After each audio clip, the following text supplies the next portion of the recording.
Masih kita ikuti Seminar On The Air Special Edition di PAS FM bersama Tanadi Santoso.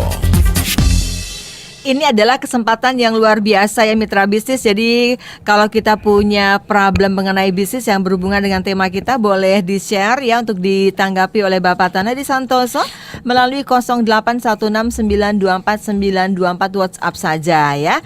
Dan kita juga hadir di YouTube channelnya PAS FM. Jangan lupa subscribe dong gitu. Jadi biar bisa ngeliat gimana sih serunya kalau Nana sama Pak Hasan itu lagi siaran. Ya enggak Pak, ya enggak Pak gitu.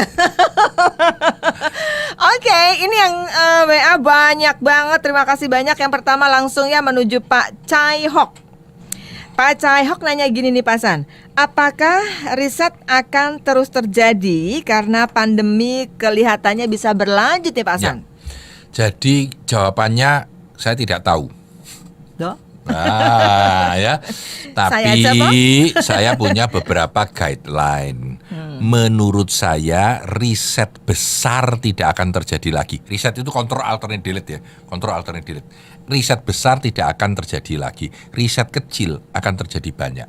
Contohnya tiba-tiba perang Rusia Ukraina. Inflasi melambung. Ini akan menjadi perubahan-perubahan yang cukup besar di dalam bisnis kita. Nah, kuncinya apa? Ketidakpastian semakin tinggi. Ya, kuncinya apa? Kita harus ready for uncertainty, ketidakpastian. Ya, kuncinya apa? Yang sudah terstruktur pasti kita tahu bakal ke sana. Tetapi di dalam perjalanannya harus siap untuk sedikit banyak siksak. Kenapa harus banyak siksak? Karena ketidakpastian yang terjadi. Contoh aja COVID sekarang ini ya, dengan dengan Omikron, Delta 2, Delta 3 atau bagaimana ya toh.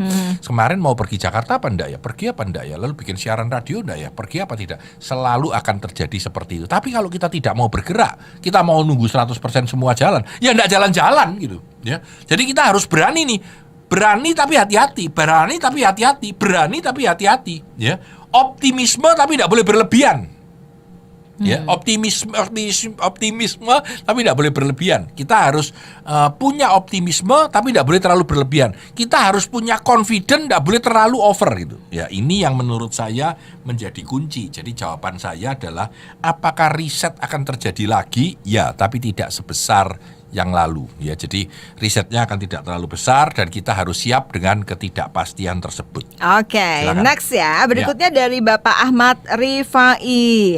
Pasang. Murid saya itu kalau nggak salah. Oh gitu ya. Iya, murid saya S2 Institut Asia batch yang ke-11 ya. 11 ya. Oke, baik. Pertanyaannya, apa sih hal negatif dari model bisnis internet ini, Pak? Banyak. Jadi gini, yang pertama persaingannya luar biasa tajamnya. Kenapa? Karena begitu kamu buat bagus orang lain niru, begitu kamu sukses orang lain bikin lagi ya.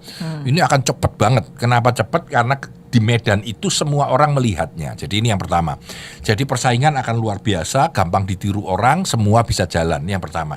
Yang kedua, tidak mudah untuk sukses. Kenapa? Ya karena permainnya udah terlalu banyak. Tidak mudah untuk menjadi sukses ya. Lebih banyak gagalnya daripada suksesnya. Ini menurut saya penting banget ya. Lalu yang ketiga apa? Yang ketiga, bisnis internet ini sering menghabiskan uang, tidak mesti hasilnya. Kalau Anda lihat yang besar-besar itu berapa dana uang yang dibakar. Dibakar itu ya apa ya toh?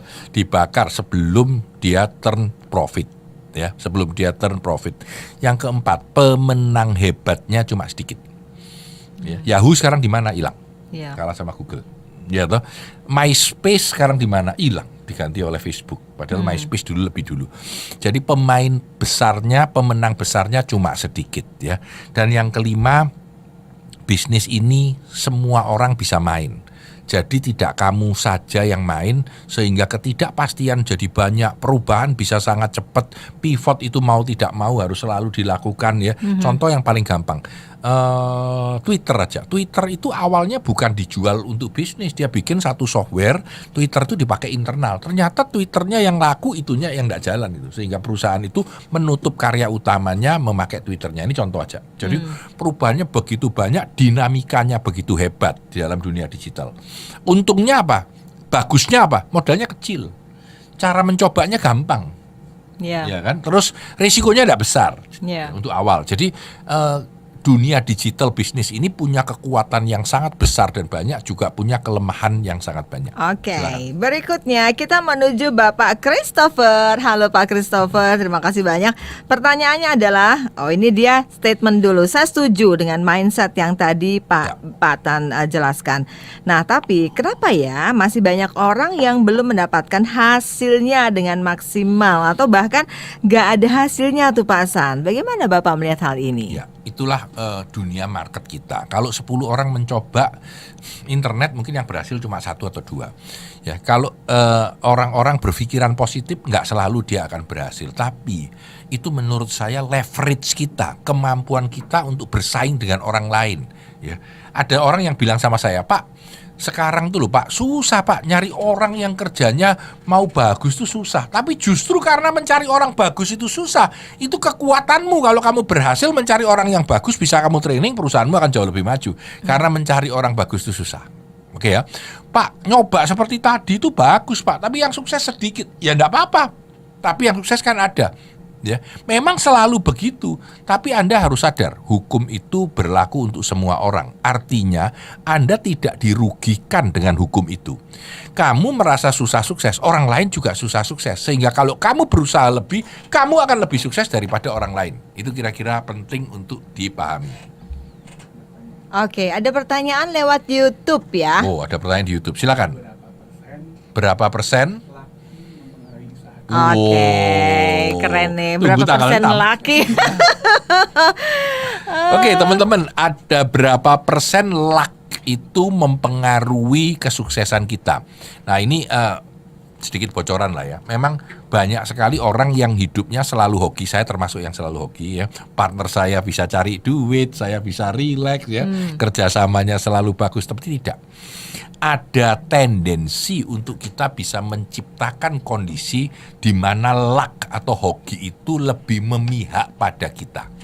Seminar kita Happiness and Luck for Success pada tanggal 6 Agustus. Cara daftarnya lihat Instagramnya Pak Tanadi. Tiketnya 200.000, sudah dapat bukunya Zaman Baru. Enak, Oke. kan, ya. Tapi kira-kira itu. Tapi kalau ditanyain berapa persen sih Pak sebenarnya luck itu mempengaruhi bisnis kita? Kalau saya bilang kira-kira 40.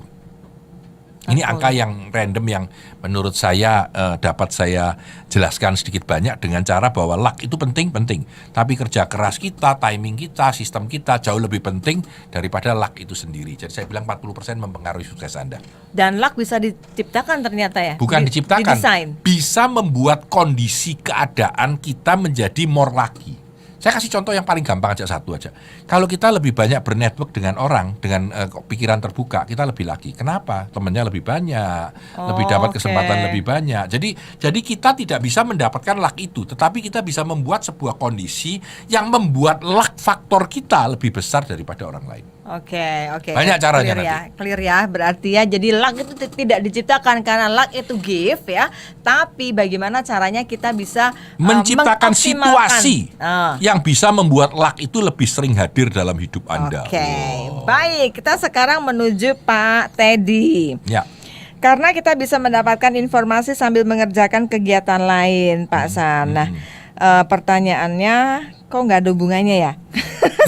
sama statementnya maksudnya. Karena pertanyaannya adalah kapan waktu yang tepat untuk kita berhenti berpromosi dan cara tepat untuk memberitahukan informasi supaya didengar oleh pemilik perusahaan di era sekarang ini, Pak San.